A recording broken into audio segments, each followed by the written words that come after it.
Hello students, आज हम लोग एक बड़ा ही इंपॉर्टेंट क्वेश्चन यहाँ पे देखने वाले हैं। ये क्वेश्चन हर एंट्रेंस में आपको मिलेगा, चाहे नीट का हो, जेई का हो, बीएससी पैरामेडिकल हो, नर्सिंग हो, या आप किसी भी यूनिवर्सिटी से आप लोग अपना एंट्रेंस देना चाहते हो, वहाँ पे आपको ये क्वेश्चन ज़रूर मिल जाएगा। क्वेश्चन क्या है, एक क्वेश्चन लोग समझते हैं। Where we put the third charge the system is in equilibrium. ये बड़ा ही फेमस क्वेश्चन है, बहुत जगह पूछा जाता है। क्या पूछ रहा है क्वेश्चन में कि तीसरे चार्ज को हम कहाँ पुट करें कि पूरा सिस्टम किस में आ जाए, इक्विलिब्रियम में आ जाए।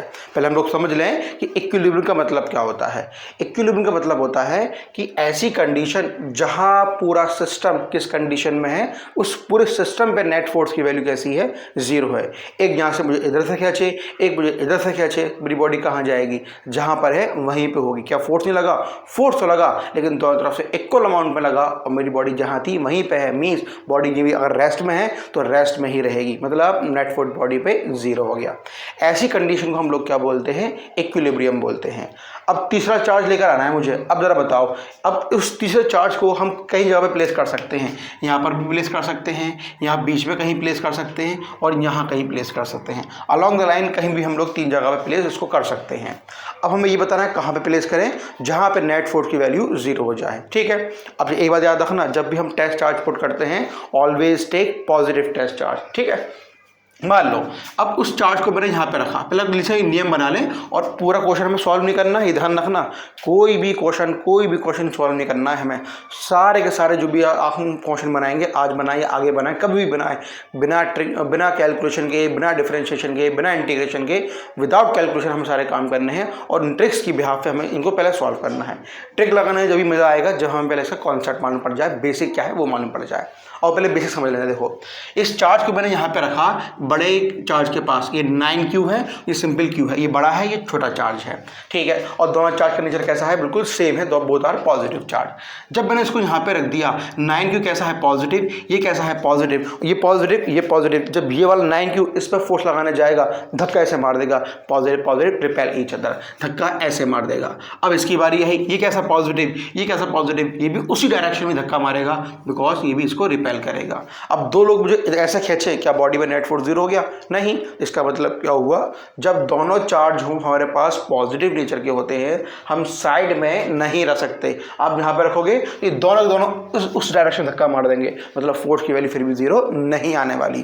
तो ये हमने क्या नियम बना लिया कि जब भी हम बात करें, जब भी क्वेश्चन में हमारे पास दोनों पॉजिटिव चार्ज हों या दोनों नेगेटिव चार्ज हों, दोनों पॉजिटिव चार्ज हों या दोनों नेगेटिव चार्ज हों, एक बात याद रख लेना, साइड से हमें मतलब नहीं होता है। सारी कहानी कहाँ पे करनी है, बीच में करनी है। ठीक है, बात समझ में हमें आ चुकी है। चलो अब यहाँ पे आओ। अब कहाँ पे रखूँ? अरे भैया बीच में रख दूँ। अब खुद सोचो, अगर तुम बीच में रख दोगे, यहाँ से 9 लोग धक्का मारेंगे, किस डायरेक्शन में? ये पॉजिटिव रखा, पॉजिटिव, कहाँ धक्का मारेंगे, पॉजिटिव पॉजिटिव रिपेल करेगा, इधर धक्का मार देंगे। इसका कितने लोग? 9 लोग। और यहाँ से कितने लोग धक्का मारेंगे? सिर्फ एक चार्ज है, किस डायरेक्शन में? इस डायरेक्शन में। खुद देखो ना, ये पॉजिटिव धक्का इस डायरेक्शन में, ये पॉजिटिव धक्का इस डायरेक्शन में। अब नेट फोर्स जीरो होने की संभावना बन चुकी है, लेकिन अभी भी नेट फोर्स जीरो नहीं हो पाएगा, बिकॉज यहाँ से 9 लोग हैं, 9 का चार्ज है, यहाँ सिंपल 1 का चार्ज है, तो फोर्स जीरो कहाँ से हो जाएगा? फिर हमें और सोचना है, हमें अभी हमने क्या नियम बना लिया, साइड में नहीं रख सकते, बीच में रखना पड़ेगा। और बीच में भी कहाँ रखना पड़ेगा? याद रखना, किसके पास रखना पड़ेगा? हमेशा छोटे वाले के पास रखना पड़ेगा। क्यों? क्योंकि इसका चार्ज कम है, इसलिए इसके पास रख दिया, तो इसके फोर्स की मैग्नीट्यूड वैल्यू ज़्यादा हो जाएगी। क्योंकि इसके पास चार्ज ज़्यादा है तो इसकी दूरी बढ़ा दी, और फोर्स दूरी के कैसी होती है, इनवर्सली प्रोपोर्शनल, और चार्ज की कैसी होती है, डायरेक्टली प्रोपोर्शनल। तो इसे नियम बताओ, नियम क्या याद रखा हमने? नियम ये याद रखिए, नियम याद रख लिया, चाहे ये चार्ज पॉजिटिव हो चाहे नेगेटिव हो, ये पॉजिटिव हो ये नेगेटिव हो, बस दोनों का साइन चेंज एक सा होना चाहिए। बोथ आर पॉजिटिव, बात समझ में आ रही है, बोथ आर नेगेटिव, बात समझ में आ रही है। तो चार्ज जो हम रखेंगे वो कहाँ रखना है? बीच में। बीच में कहाँ रखना है? छोटे वाले के पास रखना है। ये 2-3 बात हमें याद हो गई। ठीक है, आगे बढ़ते हैं। अब सीधा फॉर्मूले पे आते हैं।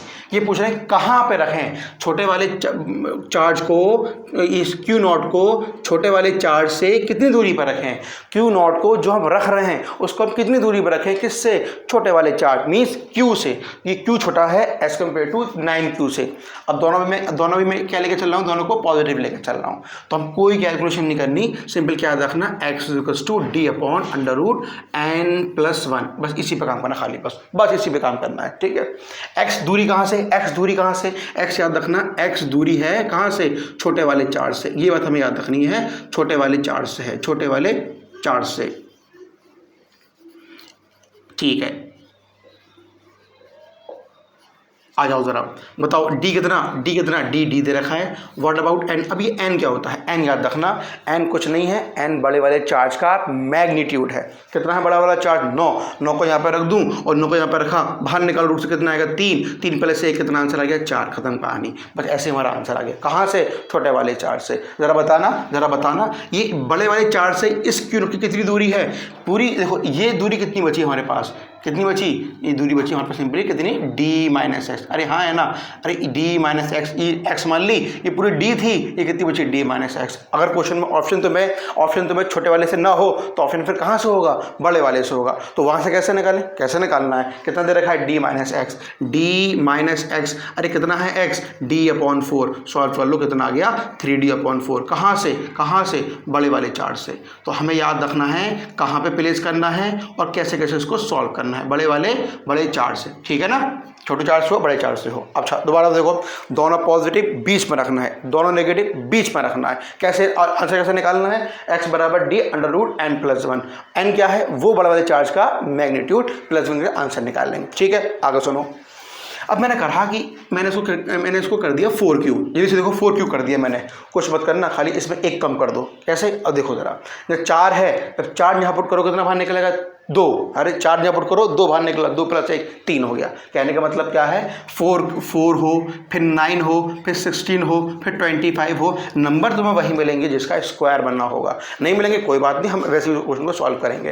देखो जरा, 9 था तो यहाँ पे कितना आया बच्चों, 3, सॉरी जब 9 था कितना आया यहाँ पे 4, जब 4 होगा यहाँ पे 4 होगा, कितना आएगा तुम्हारे पास, यहाँ आएगा 3, और जब 16 यहाँ पे होगा यहाँ कितना आएगा फिर 5। अरे खुद रख के देख लेना, यहाँ कितना दूँ 25, यहाँ कितना आएगा तुम्हारे पास फिर 6 आ जाएगा। मेरी बात पूरी समझ में आ गई, चलो आगे बढ़ो जल्दी से।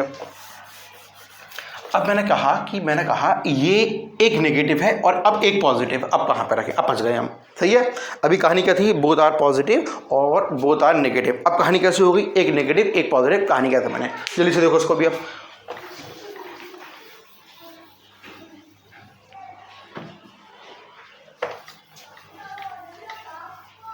अब इसको देखो जरा, अब देखो, अब अगर मैं चार्ज को रखना कहाँ पे, पहले नहीं मैं रखना कहाँ पे, रखना हमेशा छोटे वाले के पास ही है।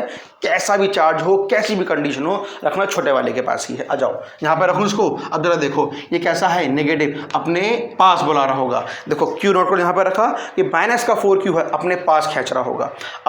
अब डायरेक्शन हमें कहाँ मिल गया, इसका डायरेक्शन मिल गया भाई, इस डायरेक्शन में जा रहा होगा, ठीक है। अब बारी किसकी आई, इस +Q की आई, ये इस पर कहाँ फोर्स लगा रहा होगा, अपनी तरफ ना, ये भी उसको उधर ही फेंक रहा होगा।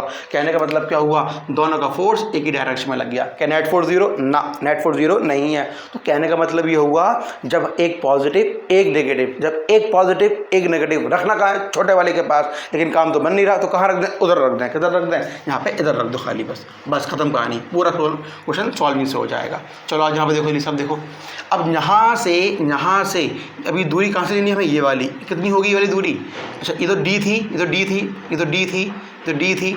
अब यहाँ से लेके जो यहाँ तक की दूरी कितनी हो जाएगी हमारे पास, D+x हो जाएगी, सही है, D+x हो जाएगी।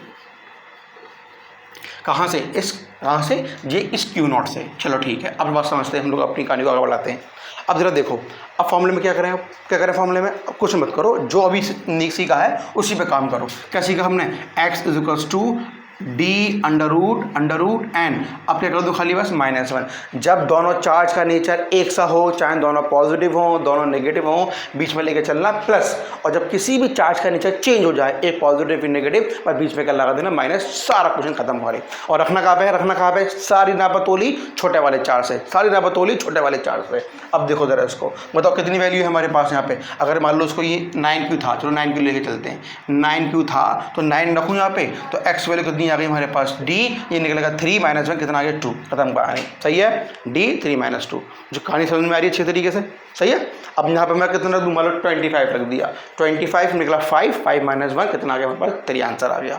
तो ये ट्रिक को याद रखना कि छोटे छोटे से कॉन्सेप्ट हैं, पहले कॉन्सेप्ट को मैंने बैठा लो कि कहाँ पे रखना है, किस कंडीशन में कैसे रखना है और कैसे कैसे रखना है। और रखना हमेशा कहाँ पर है, छोटे वाले के पास ही रखना है। ऑप्शन चेक कर लो, अगर बड़े के टर्म्स में आंसर है तो d - x कर देना या d + x कर देना। d - x कब करोगे, जब दोनों का नेचर सेम हो, जब दोनों का नेचर सेम होगा। d + x कब करोगे, जब दोनों का नेचर अलग अलग होगा। सही है, इतना कर लो। नेक्स्ट लेक्चर के अंदर नेक्स्ट ट्रिक लेकर आएंगे।